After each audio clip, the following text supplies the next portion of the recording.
Jadi gimana waktu pertama kali Bapak ngobatin itu gimana itu awalnya itu? Ceritanya panjang ya. Ceritanya, iya. Ceritanya panjang. Dulu awal cerita di terjun di dunia pengobatan, dulu terinspirasi dari pengobat-pengobat terdahulu kita, senior-senior kita yang karena banyak jam sibuk mereka, sehingga ketika kita butuh bantuan, saudara kita butuh bantuan, nggak ada waktu. Iya. Nah, maka dari itu tumbuhlah niat. Nah, kemudian itu awal cerita pertama kali ngobat ketika waktu zaman KKL, Pak. KKL itu apa? KKL itu kuliah kerja lapangan, waktu itu pas Oh. semester terakhir, ya kan? Ketika itu terjadinya di desa Mekar Merjanji Aceh. Itu kecamatan Aisongsongan. Di Aisongsongan. Aisongsongan. Iya, kecamatan ya daerah Pulau Raja sana. Masuk ke dalam. Itu tadi Bapak bilang pada saat KKL itu berarti Bapak kuliah. Iya. Kuliahnya di mana? Saya kuliah di Fakultas Dakwah jurusan Komunikasi Penyiaran Islam. Islam. Ya kan, di pesantren Darul Ulum Asahan Kisaran. Di sini saja. Jadi ceritanya waktu itu unik, saya namanya mahasiswa. Iya, iya. Berarti kan dikenal, orang yang tahu namanya mahasiswa itu tahu segalanya. Iya. Padahal nggak pernah sekali ngobati orang yang lagi kesurupan. Kesurupan Nah, ataupun seperti kerasupan. itu. Kesurupan, kita cerita kalau orang kampung namanya kesurupan lah, Iya, kira-kira iya. seperti itu. Iya, iya. Nah, awal ceritanya itu ada wanita yang kesurupan, kemudian diobati sama dukun, hebat lah, disitulah dibilang lah. Dua dukun ngobatin nggak ada sembuh. Iya. Kemudian pas waktu itu kejadiannya di lokasi di rumah KKL kami. Jadi saya dipanggil sama saudara teman daripada orang yang kesurupan tadi. Waktu kami lagi masih apa namanya ya, masih jalan-jalan lah tempat teman di KKL di desa sebelah. Iya. Nah, lalu dipanggil, saya, Bang, tak tolonglah, ada adik saya kerasukan, nggak sembuh-sembuh. Iya. Udah diobati segala obat nggak sembuh kan, Iya. gitu. Saya berpikir karena saya gengsinya kan, Iya, gitu. iya. Saya pun iya udah nggak apa-apa. Tapi dalam perjalanan menuju tempat yang dituju tadi berpikir, ku baca apa lah ini kan, gitu. Iya. Ku baca apa lah itu. Karena sebelumnya belum pernah. Belum pernah ngobatin kan, seperti itu. Kemudian terus berjalan sampai tempat tujuan, saya masih bingung. Nah, saya pura acting dulu ngambil wudhu. Iya. Nah, inilah ngambil wudhu, ngambil serban biar nampak kayak tuan guru lah gitu lah. Iya. Kayak tuh, alhamdulillah. Iya, sekarang udah jadi tuan guru. Kayak gitu lah kira-kira. Cuma di dalam hati ini berpikir, ku bacakan apa ini supaya jinnya ini takut. Karena sebelumnya itu dua dukun yang ngobatin nggak sembuh-sembuh. Iya. Apa sembuh ini? Cuma dalam keyakinan, sekarang saya punya guru, ya kan, saya tawasul dengan guru saya, alhamdulillah. Bacaan yang saya baca cuma satu. Ya Allah, nih nggak mari aku izin nih ya Allah. Itulah doanya. Iya.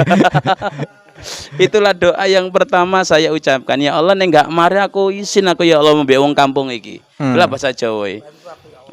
Jadi karena keyakinan yang kuat, kemudian karena berharapnya kuat kepada Allah Subhanahu wa taala, sak ndelalai nek wong Jawa ngomong, sak ndelalai lah gitu kan. Jinnya itu ketika saya tunjuk seperti ini dah ketakutan. Oh, berarti ini jinnya ini seperti manusia, ini di mob kalah ini berarti. Oh, gitu. iya, iya.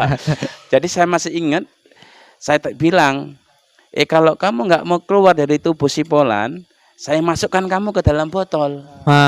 Itulah gayanya, padahal nggak tahu caranya itu. Iya. Bagaimana masukkan ke dalam botol, kan seperti itu awalnya. Karena masih pertama kali ya. Ya, seperti itu. Jadi pada saat Bapak bacakan seperti itu dan Bapak ancam, keluar enggak itu jinnya? Jinnya Sadar itu lagi ketakutan. Jinnya ketakutan, menangis minta ampun lah. Cuma jinnya yang minta ampun. Iya, jinnya minta ampun, minta tolongan seperti itu, jangan seperti itu. Nangis, kalau kamu nggak mau saya masukkan ke botol, saya buang ke laut. Logikanya ini kami di darat jauh laut gitu loh. Perjalanan ke laut mungkin 4 jam baru sampai ke laut gitu loh. Lagian pun kan cara buangnya gimana sementara dia nggak nampak kan Ya, gitu ya. iya. Berarti kan jinnya bodoh di tokoi mau kan Iya. gitu. Maka dengan seperti itu karena gengsinya tadi, karena namanya mahasiswa kan seperti itu Iya, gengsinya. Ambil botolnya. Wah, itulah. Ah. Seperti diambil botol dengan teringat kayak di TV-TV pemburu hantu itu. Wah, kita pakai gaya-gaya itu Iya, adalah iya. awalnya. Itu awal ceritanya. Jadi alhamdulillah karena kita ancam si jin tadi ternyata dia takut.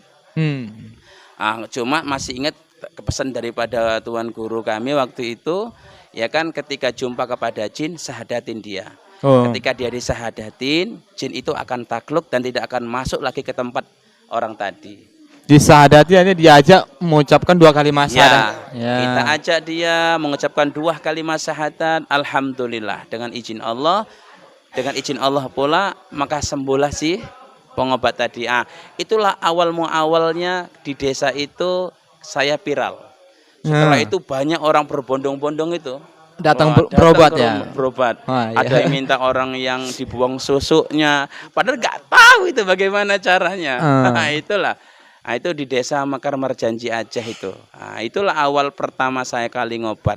Yang kalau nggak silap tahun 2012 atau 2011 gitulah. Wah, cukup lama ya 2012. Iya 2012 2013 gitulah. Agak lupa dah lama. Iya. Kurang lebih itulah. Karena saya itu kakak masuk kuliah, saya masuk kuliah itu 5 tahun setelah saya tamat sekolah SMA, kan nggak langsung kuliah. Kerja dulu cari, ya namanya orang susah lah dulu Pak. Orang susah, pingin kuliah, pingin nambah ilmu, ya kan. Alhamdulillah rupanya di usia nganggur 5 tahun itu dapat biaya kita kuliah, kan seperti itu. Jadi 5 tahun nganggur baru kuliah. 2009 saya ingat saya pertama kali masuk di bangku kuliah. Tamat S1 saya. S1 itu gelar S1-nya apa itu, Pak?